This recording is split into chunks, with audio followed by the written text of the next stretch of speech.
ರಾಮನಗರದಲ್ಲಿ ಬಾಂಗ್ಲಾದೇಶಿಗರು ವಲಸೆ ಏನು ಬಂದಿದ್ರೋ ಅವರೆಲ್ಲರೂ ಕೂಡ ವಾಸವಾಗಿದ್ದಾರೆ ಅನ್ನುವಂತಹ ಆರೋಪವನ್ನ ಎಚ್.ಡಿ. ಕುಮಾರಸ್ವಾಮಿ ಅವರು ಮಾಡ್ತಾ ಇದ್ದಾರೆ.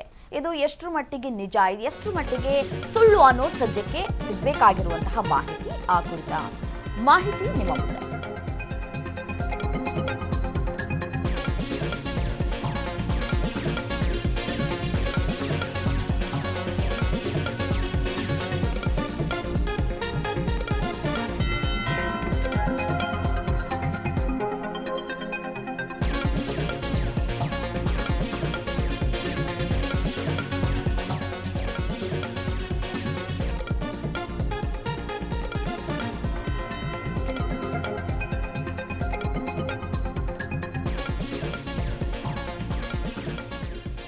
ರಾಮನಗರದಲ್ಲಿ ಬಾಂಗ್ಲಾದೇಶಿ ಮತದಾರರು ಇದ್ದಾರೆ ಅಂತ ಹೇಳಿ ಎಚ್.ಡಿ. ಕುಮಾರಸ್ವಾಮಿ ಅವರು ಆರೋಪವನ್ನ ಮಾಡಿದ್ರು.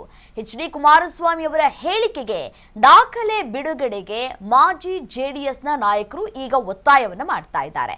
ನಿಖಿಲ್ ಸೋತ ಬಳಿಕವೇ ಬಾಂಗ್ಲಾದೇಶಿಗರು ಕಾಣಿಸ್ಕೊಂಡ್ರಾ ಅಂತ ಹೇಳಿ ಸಿಎಂ ಇಬ್ರಾಹಿಂ ಪ್ರಶ್ನೆಯನ್ನ ಮಾಡ್ತಾ ಇದ್ದಾರೆ. ಪಶ್ಚಿಮ ಬಂಗಾಳಿಗರನ್ನ ಬಾಂಗ್ಲಾದೇಶಿಗರು ಅಂತ ಹೇಳಿ ಕರಿಬೇಡಿ ಅಂತ ಹೇಳಿ ಶಫಿಯುಲ್ಲಾ ಸಾಹೇಬ್ ಕೂಡ ಹೇಳ್ತಾ ಇದ್ದಾರೆ.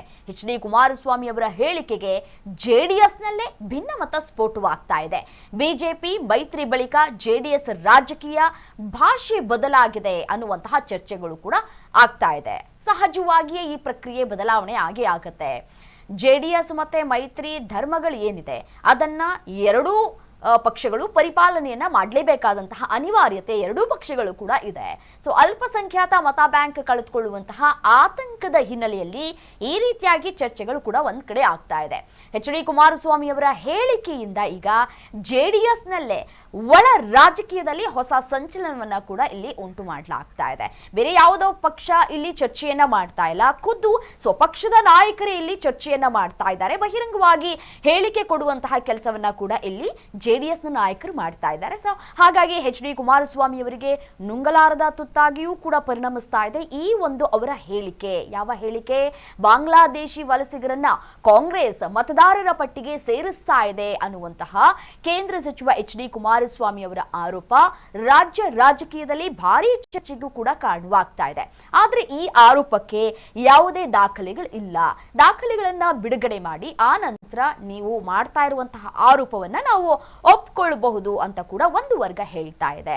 ಮತ್ತೊಂದು ಕಡೆ ಒಂದಷ್ಟು ಪ್ರಶ್ನೆಗಳನ್ನ ಕೂಡ ಇಲ್ಲಿ ಹುಟ್ಟು ಹಾಕುವಂತಹ ಕೆಲಸಗಳಾಗ್ತಾ ಇದೆ. ಅಚ್ಚರಿಯ ಸಂಗತಿ ಏನಪ್ಪಾ ಅಂತಂದ್ರೆ ಕುಮಾರಸ್ವಾಮಿ ಹೇಳಿಕೆಗಳಿಗೆ ವಿರೋಧ ವ್ಯಕ್ತವಾಗ್ತಾ ಇರೋದು ಅವರದೇ ಪಕ್ಷದ ಮಾಜಿ ನಾಯಕರಿಂದ. ಈ ಹೇಳಿಕೆ ಜೆಡಿಎಸ್ನ ಸಾಂಪ್ರದಾಯಿಕ ಮತ ಬ್ಯಾಂಕ್ ಮೇಲೆ ಪರಿಣಾಮ ಬೀರುತ್ತದೆಯಾ ಅನ್ನುವಂತಹ ವಿಚಾರಕ್ಕೆ ಸಂಬಂಧಪಟ್ಟಂತೆ ಈಗಾಗಲೇ ಚರ್ಚೆಗಳು ಕೂಡ ಆರಂಭವಾಗಿದೆ.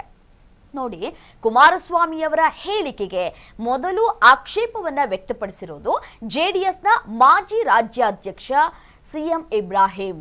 ನಿಖಿಲ್ ಕುಮಾರಸ್ವಾಮಿ ಅವರು ಸತತವಾಗಿ ಸೋಲನ್ನ ಅನುಭವಿಸಿದ್ರು. ಆ ಸೋತ ಬಳಿಕ ಈಗ ನಿಮಗೆ ಬಾಂಗ್ಲಾದೇಶಿಗರು ಕಾಣಿಸ್ಕೊಂಡ್ಬಿಟ್ಟಿದ್ದಾರಾ? ಇಲ್ಲಿಯವರೆಗೂ ಕಾಣಿಸ್ಕೊಂಡಿರ್ಲಿಲ್ವಾ? ಅಥವಾ ನಿಮ್ಮ ಗಮನಕ್ಕೆ ಬರುವಂತಹ ಕೆಲಸಗಳಾಗಿರ್ಲಿಲ್ವಾ? ನಿಮ್ಮ ಮಗ ಚುನಾವಣೆಗೆ ನಿಂತಹ ಸಂದರ್ಭದಲ್ಲಿ ಬಾಂಗ್ಲಾದೇಶಿಗರು ಅವರು ಹೌದಾ ಇಲ್ವಾ ಅನ್ನೋದು ನಿಮಗೆ ಗೊತ್ತಿರ್ಲಿಲ್ವಾ? ಅಥವಾ ಗೊತ್ತಿದ್ರೂ ಕೂಡ ಕಣ್ಮುಚ್ಕೊಂಡು ಕೂತಿದ್ರಾ ಅನ್ನುವಂತಹ ಪ್ರಶ್ನೆಯನ್ನ ಮಾಡ್ತಾ ಇದ್ದಾರೆ.